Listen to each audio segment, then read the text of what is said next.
Comunidade Uninabuco, boa noite, bom dia, boa tarde, a hora que você for assistir esse vídeo aí. Fatalmente você agora está se preparando para o carnaval, se preparando para o Galo da Madrugada que vai sair amanhã, mas decisões importantes se aproximam no Brasil e essas decisões deverão acontecer a partir agora, no dia 19 já, com a votação ou não, né? Da reforma da Previdência. E eu trouxe aqui seleto time para bater um papo conosco sobre a necessidade da reforma da Previdência e como é que chegamos até aqui, nesse momento que o Brasil aponta para esse tipo de decisão. Eu sou Bruno Josino, aqui do meu lado, eu sou Flávio Porpino e Luiz Henrique Caldas, que é analista financeiro e nosso estudante aqui da Uninabuco. Bom, eu vou começar aqui com o Bruno. Bruno, como é que é a Seguridade Social de acordo com a Constituição Federal?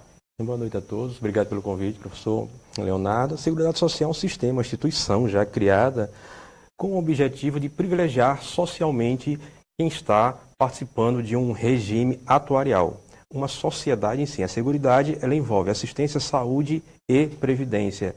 No nosso sistema, a gente tem fontes de financiamentos próprias para essa Seguridade. E o tema que a gente debate é exatamente isso. Essa fonte de financiamento da Seguridade para a Previdência é suficiente para manter o nosso INSS, publicamente falando? A minha percepção é que a gente tem que primeiro entender esses institutos para depois comentar. É necessária reforma ou não? Esse é o tema inicial que eu queria abordar entre nós.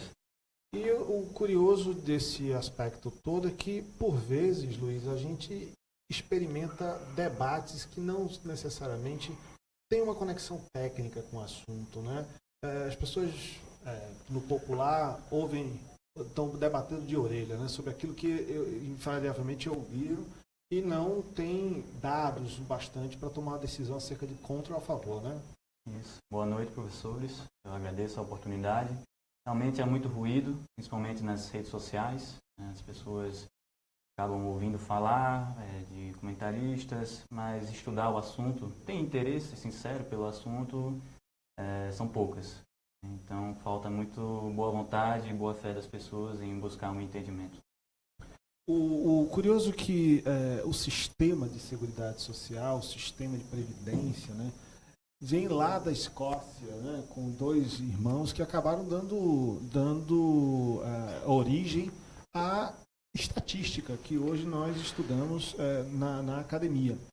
Professor Flávio, você acha que nesse processo todo que o Brasil está passando, alguma coisa de estudo mais aprofundado da estatística, conectada com o direito, que é a sua área, seria fundamental, não?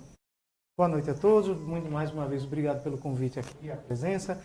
Para fins de estudo da Previdência Social, a gente tem que também passar pela ideia, o cuidado de conhecer o nosso sistema de sociedade. A sociedade enquanto república que a gente fundou aqui em 1988 no Brasil, ela está pautada na ideia de solidariedade, né? Então, na hora que a gente pensa na Previdência, a gente está pensando em que todos nós contribuímos uns aos outros e uns com os outros para que no futuro a gente tenha aquela cobertura, porque no fundo, saibam isso, Previdência, Seguridade são seguros. É uma tentativa da gente se resguardar de um evento futuro inevitável, que é a nossa velhice, é a idade em que a gente não mais vai conseguir trabalhar. E quando a gente fala de estatística e fala de atuarial, é uma conta extremamente complexa em que a gente tem que levar não apenas em conta a idade da pessoa, mas o quanto de dinheiro a gente aporta nessa poupança especial que é a nossa Previdência. Qual é a sua faixa etária, sua localização social, sua localização em termos até de região no Brasil. O direito ele tenta absorver essas regras todas, mas não com o condão de inovar, mas sim de tentar estabilizar o debate. E como bem disse aqui nosso querido colega, há muito disse-me-disse, muita conversa de ouvido, de ouvir o galo cantar, e a gente acaba ficando na insegurança. Prova disso, até ainda hoje discutida, são os impactos dessa reforma trabalhista para essa reforma da Previdência Social. E sem falar que aspectos, né? Como, por exemplo, taxa de natalidade, né? A longevidade do brasileiro que vem aumentando cada vez mais, graças à questão de remédios e tudo mais, e biotecnologia entrando na medicina, acabam impactando essa conta que Flávio pondera agora como solidariedade, né? Uns que os que estão trabalhando pagam aqueles que estão, estão aposentados, né? A sociedade envelhece. Exatamente, a sociedade envelhece. E envelhece junto. E envelhece junto. Bom, a gente vai bater um papo sobre essas fontes de financiamento para pagar essa conta logo depois do intervalo. Acredite, você tem o que é preciso para subir na vida. E a Uninabuco vai te dar todo o suporte para isso. Com professores mestres e doutores, uma estrutura completa e muito mais. Acesse o site da Uninabuco, escolha o seu curso e vem subir na vida. Quer subir na vida? Então a Uninabuco é para você. Aqui você aprende na prática e conta com uma equipe focada em colocar o aluno no mercado. Acesse o site da Uninabuco, escolha o seu curso e vem subir na vida. Mas então, preocupados que estamos agora com o sistema da Previdência Social e como financiá-lo, quais são as fontes, Bruno, efetivas, utilizadas para financiar essa conta? Perfeito, professor Leonardo. Eu quero só fazer um adendo em relação ao ambiente que nós estamos vivendo. Esse atual governo, nos seus primeiros atos, foi colocar o Ministério da Previdência dentro do Ministério da Fazenda. Então ele dá uma notícia de que, olha, eu quero tratar como receita e despesa. E como o professor Flávio falou, a Previdência é muito mais do que isso. A Previdência tem a sua fonte de receita no artigo 195 da Constituição Federal. Lá ela fala em folha de pagamento, fala contribuição sobre lucro líquido, fala sobre faturamento, receita. Essa nova proposta que está no Congresso coloca também o trabalhador rural como essa fonte de financiamento. Ou seja, a gente tem a perspectiva de que apenas o empregador financia a Previdência, mas a maior parte quem paga são os empresários. Os empresários financiam a Previdência, é esse modelo que a gente tem. E o que eu sinto, professor Leonardo e demais colegas, é que os empresários hoje não têm uma voz ativa. A gente teve um evento hoje que começou a discutir isso. Então, a perspectiva que eu tenho é que essa reforma não está sendo debatida como ela deveria ser. A gente está tratando como receita e despesa. O governo fala, tem um gasto, eu tenho um rombo, mas não fala sobre a receita. Vamos abrir desculpa a expressão, essa caixa preta que é a Previdência e vamos tentar debater. Aí sim, a partir desse ponto, e se possível, com entendimento uma reforma fiscal, a gente entende o sistema, aí começa a debater sobre idade, se a sociedade está envelhecendo, quanto tempo eu tenho que contribuir, mas dessa forma que está, a gente tem muito pouca informação para tomar uma decisão. Por exemplo, vale a pena ou não a reforma? Eu não tenho essa informação porque, de uma forma ou de outra, o governo não passa isso para a gente. Na lei que está sendo... Veja, a lei foi mostrada ontem, a PEC, o deputado Arthur Maia, do PPS da Bahia, e vai ser votada dia 20. Ou seja, são 12 dias. Em 12 dias tem um carnaval no meio. E a gente vai ter que discutir isso sem nenhuma informação. Esse é o cenário que nós estamos colocando. E o que fica, na minha visão, Luiz, para nós que somos financistas, fica igual o estado, por exemplo, do Rio de Janeiro. Chegou a um estágio que os serviços básicos que todo cidadão espera do Estado não estão sendo mais providos. E tem uma máxima econômica dizendo que quando acontece algo com um ente relativo economicamente, aquilo tende a se alastrar. Como é que é essa tua visão acerca dessa conta? O dinheiro ficou curto? Acabou o dinheiro? Eu acredito que sim. Pela própria situação do Pacto Federativo, se eu estiver equivocado, mas realmente há um risco sistêmico forte, porque a União ela capta muitos recursos por parte dos estados, e desses recursos, muitos são tragados pela própria União, dos seus serviços, dos seus servidores, e pouco é repassado aos estados.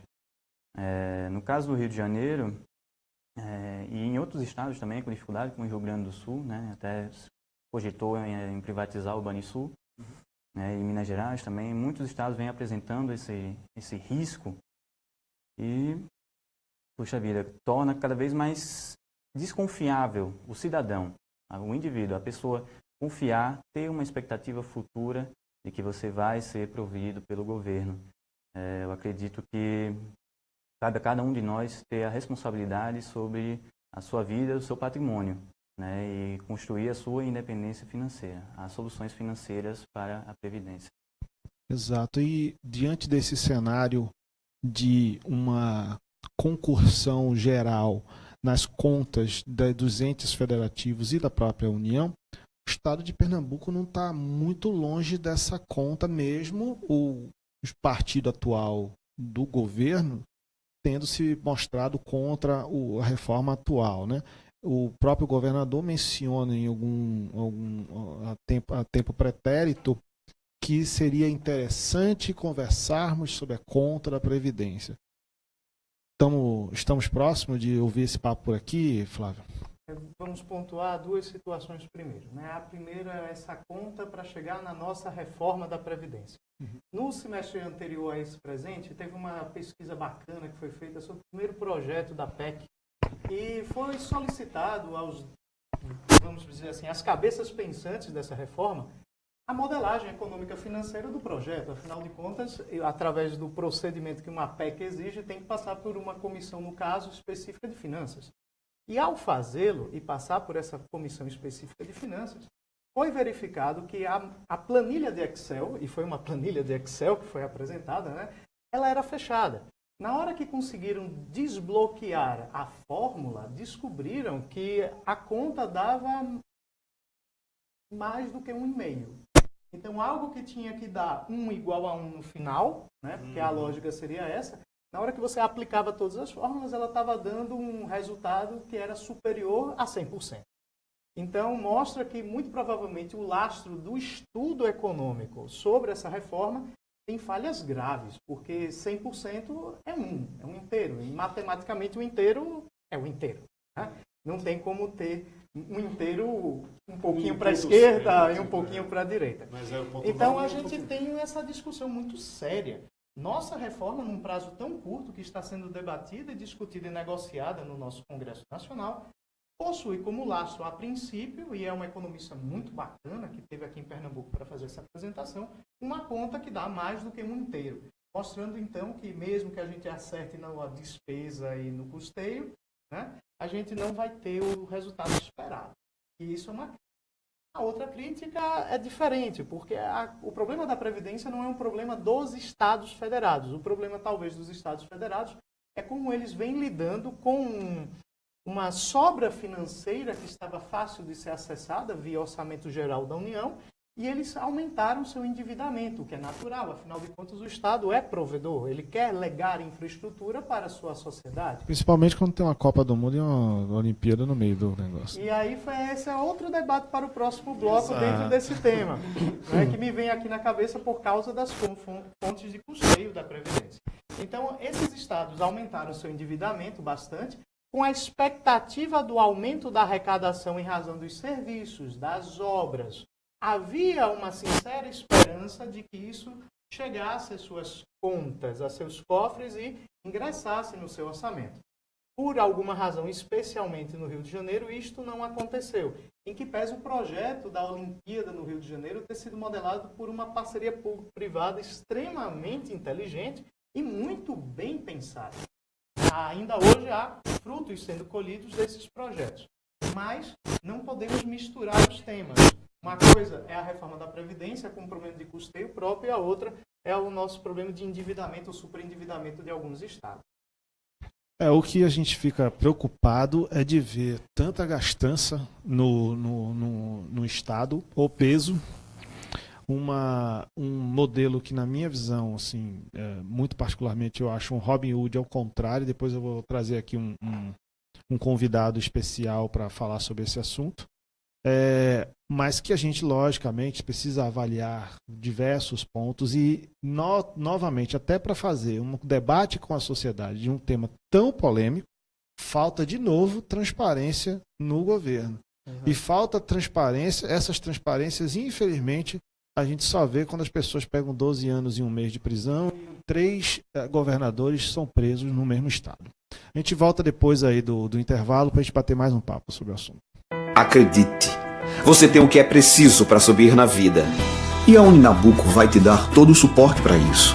Com professores mestres e doutores, uma estrutura completa e muito mais. Acesse o site da Uninabuco, escolha o seu curso e vem subir na vida.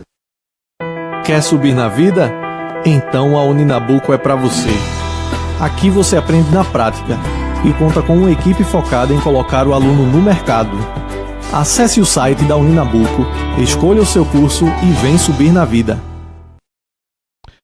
Bom, agora a gente vai falar de um princípio que consta aqui pra gente, que é o princípio da não afetação. O Caixa Único do Tesouro versus a DRU. O maior sistema bipolar que existe no direito, Bruno? Vejamos, na década de 1990, ainda no governo da FHC, criou-se um fundo de emergência social, ou seja, era um local que você absorvia recursos para emergências. Isso foi transformado em DRU, ou seja, eu tenho caixa do Tesouro da União e tenho uma reserva para emergências e manipular esse dinheiro fácil. O princípio da não afetação, o princípio tributário, diz o seguinte, olha, para facilitar a governança, para facilitar o trabalho do governo, todas as receitas entram só numa conta, porque na hora de pagar fica muito mais fácil. E aí que está. Eu tenho uma conta única e tenho uma DRU, ou seja, eu tenho uma conta única cheia, onde eu coloco tudo que é arrecadado da Seguridade Social e todas as outras fontes de governo, de receita derivada, que são os tributos, e digo, governo, você pode gastar 30% do jeito que você quiser. A ideia seria, no ambiente ideal, a Previdência sendo uma conta separada, eu fazer um fundo. E os estados fazem isso, mas também estamos tendo problema. Então, o que eu vislumbro, neste primeiro momento, quando o governo coloca a Previdência dentro do Ministério da Fazenda, tenta aumentar a sua arrecadação. A gente lembra que tem arrecadações que ninguém sabe para que usa. A CID é uma contribuição de intervenção do domínio econômico. Serve para quê? Ninguém sabe, vai tudo para a mesma conta.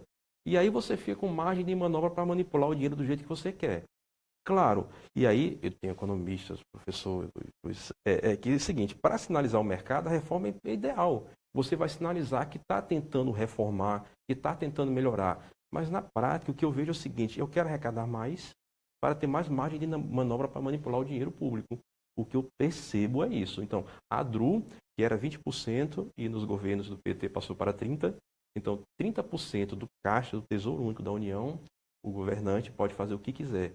Essa é a minha preocupação, o princípio da não afetação e a desvinculação da receita da União. E com tanta caixa preta nisso tudo, a gente vendo, por exemplo, quando fundos que pertencem a empresas governamentais, que eram fundos, inclusive, extremamente elogiados, etc., como Previ, Postales, sendo alvo de Petros, alvo de uma quebradeira danada. Resta o que para quem está próximo dos 45? Você escreveu um texto fabuloso falando sobre a vida pós-45 de alguém que está vendo a possibilidade de mais 20 anos serem acrescidos na sua propensão de aposentadoria e a possibilidade do desemprego, né? Como é que você vê a saída de quem está nesse momento da vida?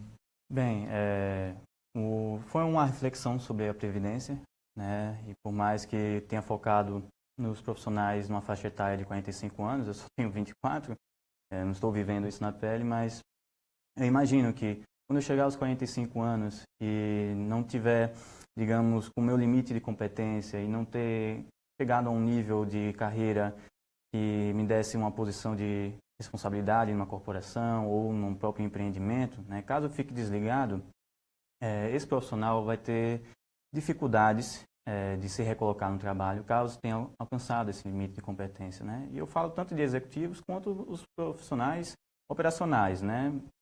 Mas que ganham um pouco mais do que o piso nacional.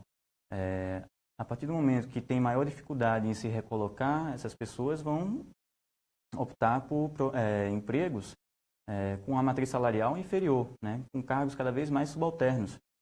E qual é a opção se ele ainda não pode se aposentar, né? Uma eventual reforma, né? Caso o período aumente de necessidade de contribuição. É preciso que as pessoas tenham uma educação financeira, tenham um planejamento financeiro, um planejamento patrimonial, para que ele ganhe uma independência tanto do Estado quanto uma independência de uma carreira exaustiva. Sensacional. Eu vou guardar o Flavinho aqui para o próximo bloco, mas eu queria já voltar, se possível, com a entrevista do Flávio Rocha, que é presidente da Riachuelo, no próximo bloco. Daqui a pouco a gente volta, pessoal.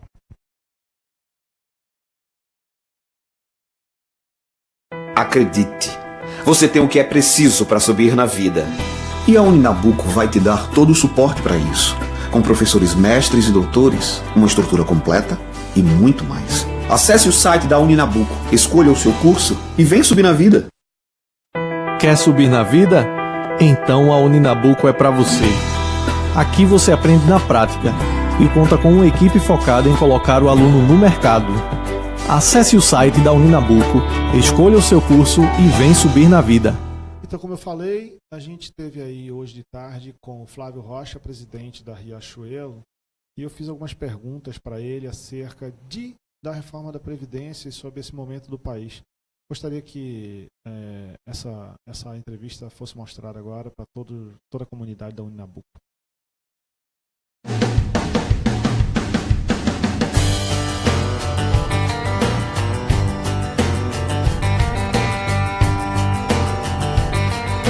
Diante de tantas reformas que o Brasil tem que fazer de agora por diante, como é que você falaria para o nosso estudante como é importante a reforma da Previdência especificamente? Existe muito bate-papo, sem muita técnica em relação ao assunto, e essa noite nós vamos falar sobre a reforma da Previdência para um público de 5.000 pessoas na cidade.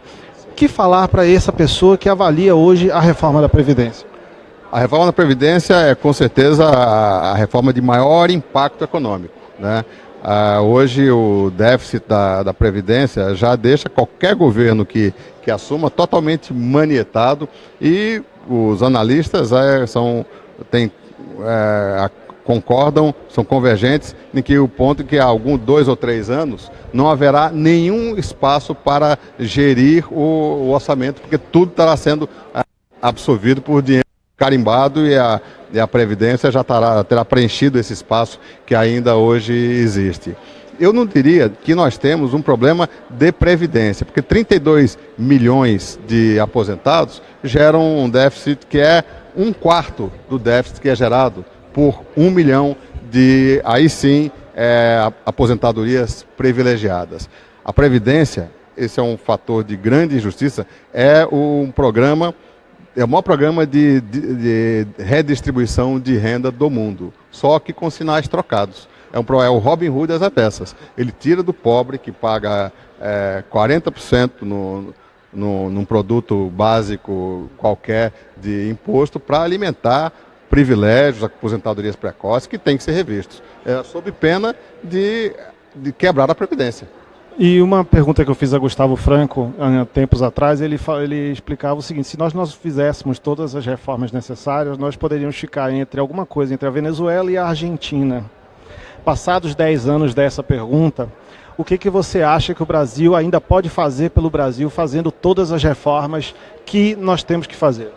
Olha, eu não tenho dúvida que a Argentina, por sinal, elegeu um governo reformista e já está comemorando por isso. Enquanto no último ano, aí no ranking de competitividade, nós caímos 12 pontos, a Argentina subiu 17. Ser mais competitivo significa ter mais investimento, ter mais emprego, mais prosperidade. E nós estamos na trajetória inversa pela falta das reformas. É absolutamente fundamental que eu costumo dizer que nós somos aqui um carro de alta performance com freio de mão puxado. É muito mais fácil de ver o Brasil deslanchar se a gente conseguir conter esses 2% da população que se apropriaram do Estado brasileiro e que impedem os 98% da população que produzem, que puxam a carruagem, né, que suam a camisa, que apostam, que investem, deixarem trabalhar. A gente pode, com a redução do Estado a um tamanho de maior racionalidade, ver essa recuperação muito mais rápido do que a gente pode imaginar. Vamos refundar o Brasil então, né? Vamos lá. Vamos refundar o Brasil. Exatamente. Espero que em 2022 a gente tenha muito a comemorar. 200 anos da libertação do Brasil, mais 4 anos da libertação de um Estado que perdeu o seu propósito.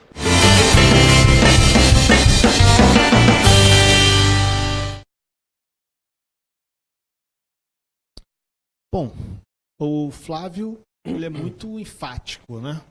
Ele coloca um peso muito grande nessa diferença que existe entre os tipos de previdência social que nós temos, né? precisamos, Flávio, na tua visão, repensar isso? Como é que você avalia esse cenário? Como a gente falou mais cedo, a Previdência é uma consequência de uma opção pela construção de um tipo de seguro para nos garantir, né, caso venha o acidente, a necessidade por uma saúde pública, como apontou o professor, ou aqueles realmente são totalmente desprovidos de qualquer oportunidade na vida. Na área aí que ele está se referindo, esses 2%, provavelmente ele refere-se ao servidor público, ao servidor estatutário. De alta patente. De alta patente, né? E ele faz essa crítica, muito provavelmente, aos agentes políticos. Assim, nossos governantes, talvez, os membros das câmaras de vereadores, assembleias dos estados e o próprio Congresso Nacional. Mas pegando essa ideia do servidor público, porque fica um pouco misturado na conversa do nosso entrevistado, mas é importante que não se esquecemos, né, do que ele está explicando, já vem sendo remodelado desde a década de 90 o papel do serviço público e as formas como a gente entende os ditos privilégios, que na verdade são prerrogativas para o exercício de suas atividades.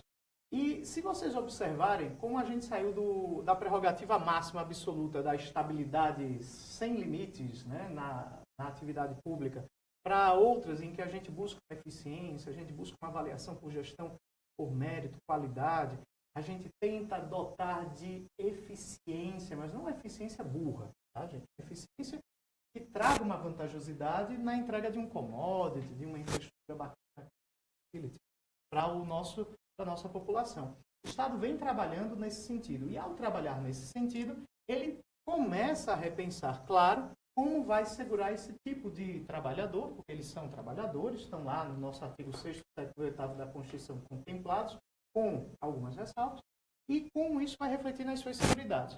E pegando a última palavra da gente, que foram sobre os nossos planos complementares de previdência, né, o Postales, o pessoal lá da Petrobras, né, o pessoal dos Correios, a gente tem um problema muito sério, porque esses fundos, eles são fundos atuariais, que deveriam ter esses valores que são arrecadados, investidos de maneira inteligente e conforme as regras. Retomo minha palavra, o direito vem para tentar dar estabilidade e clareza em como a gente se pauta, não é inovar, mas é nos dar a transparência necessária. E agora está tendo aí as investigações dos investidores, né? Os investidores, nós, por exemplo, estamos lá vinculados a uma dessas fundações de previdência privada, perguntando o que você fez com os recursos que eu venho aportando mês a mês nos últimos 20, 30 anos. E misturando, então, com toda essa conjuntura social que estamos vivendo, a gente tem uma crise do modelo legal do que é a Previdência, tem uma crise do modelo de governança, mas desde 2013 a gente assinou o Tratado de Combate à Corrupção, né, o Tratado Nacional do Sistema, e vem melhorando, e agora a gente se pergunta, nosso modelo de reformas que estamos pensando desde então, será que a gente realmente vem pensando a respeito delas? E a conclusão aparente que eu chego hoje, pós-reforma trabalhista, que foi um choque para muita gente no semestre passado, que a gente não tem pensado muito bem sobre o que vem colocando no papel como projeto para o Brasil. Então, quando o professor pergunta ao entrevistado sobre o futuro, né, ou comparando com uma Argentina e uma Venezuela, talvez eles estejam em situação melhor do que nós, porque a população participa, ela se revolta, ela vai às ruas, ela discute. Os agentes políticos se sentem ou não incomodados, mas isso aparece. E nós estamos, sim, bem falou aqui o nosso colega, numa certa marola, sem ventos e sem essa sensação de o que eu vou fazer para frente, o que eu poderia ter feito para frente. Eu vou dar um breakzinho agora, mas da volta eu vou conversar com o Bruno sobre essa questão dos vários tipos de previdência que nós temos dentro da Previdência, e depois falar com o Luiz para ver se, pela via liberal desse negócio aí, como é que ficaria esse pensamento do Estado sem tanta transparência. Daqui a pouco a gente volta. Acredite, você tem o que é preciso para subir na vida. E a Uninabuco vai te dar todo o suporte para isso, com professores mestres e doutores, uma estrutura completa e muito mais. Acesse o site da Uninabuco, escolha o seu curso e vem subir na vida. Quer subir na vida? Então a Uninabuco é para você. Aqui você aprende na prática e conta com uma equipe focada em colocar o aluno no mercado. Acesse o site da Uninabuco, escolha o seu curso e vem subir na vida.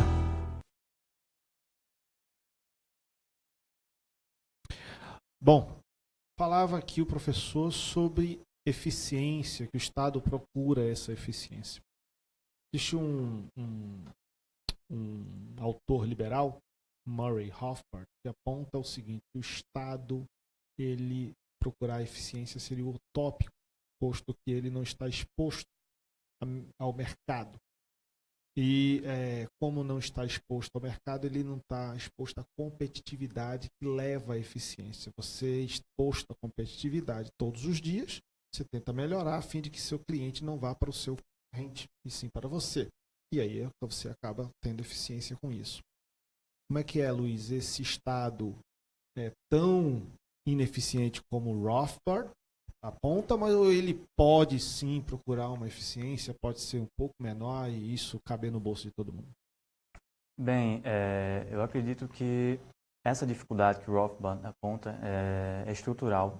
Eu não vejo como o Estado ser empresário, né? O Estado ser até mesmo assistencialista, social-democrata.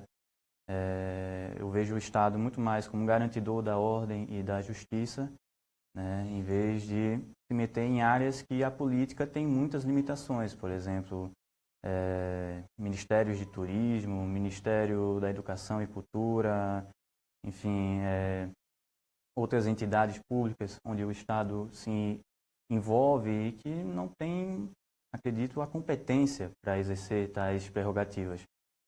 Né? Acredito não só que a iniciativa privada no âmbito econômico tem sim a excelência, justamente está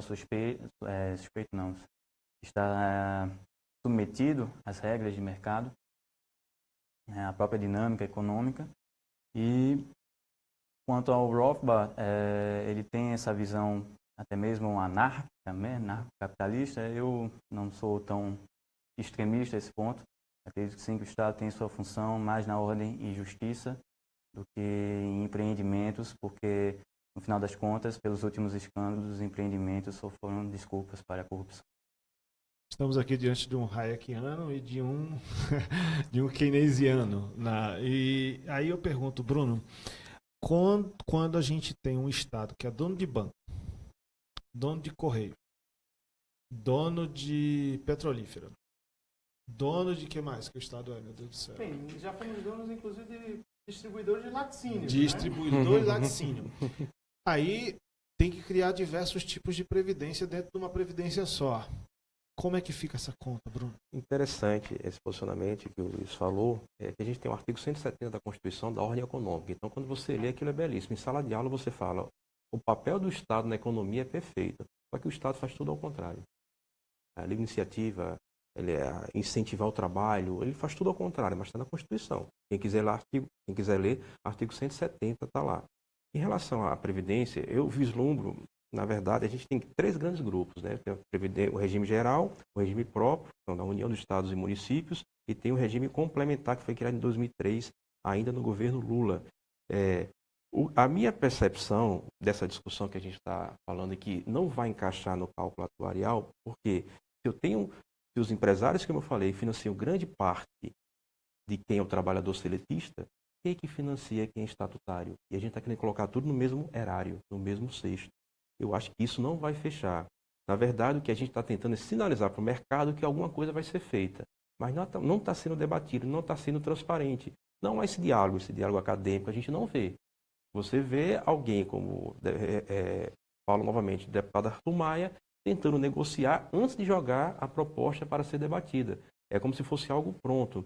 É um tema que a gente vai ter que exaurir. E reforma da Previdência, professor Leonardo, demais colegas, não é definitivo, não. A população envelhece, novos costumes chegam, novas leis trabalhistas, a gente vai ter que repensar. Isso é um ciclo, a gente tem que pensar como um ciclo, junto com a reforma tributária. Como bem falou Luiz, a gente tem que pensar o Pacto Federativo. Pacto Federativo é reforma tributária. Simplesmente isso. A gente pensa nisso, não pensa. Então, essa é a minha discussão, assim, que a gente deixa essa mensagem para os alunos na academia, de tentar, junto às entidades de classe, a sociedade organizada, os empresários, debater o tema para a gente fazer a melhor reforma possível. O que me parece é que temos um Estado que está com uma agenda atrasada. chegou a conta e agora essa conta que deveria ter sido tratada há tempos pretéritos, vamos dizer, há coisa de 10 anos atrás, foi sendo relegada e de repente essa conta bateu. E no meio desses 10 anos tivemos um assinte, que foi a quantidade de dinheiro gasto com uma Copa do Mundo e uma Olimpíada que não trouxe absolutamente nada para o país. E quando essa conta chegou, nos vimos em frangalhos, tendo que fazer do jeito que dá, reformas de todas as partes, toque de caixa sem o devido papo que merecia tanto a sociedade, o empresariado e tanto o governo. A gente volta já para mais um bate-papo aqui, para continuar. E, aliás, a gente vai bater um papo com vocês no próximo painel Uninabuco, que deverá ser no dia 15, que aí nós vamos colocar o pessoal de serviço social para falar um pouquinho aqui sobre os direitos sociais diante desse cenário todo aqui. Então, espere um próximo painel Uninabuco. Agradeço a todos os amigos aqui que estiveram aqui conosco. Tá? E um grande abraço a toda a comunidade da Uninabuco que está sempre com a gente. Um abraço grande. Tchau, tchau.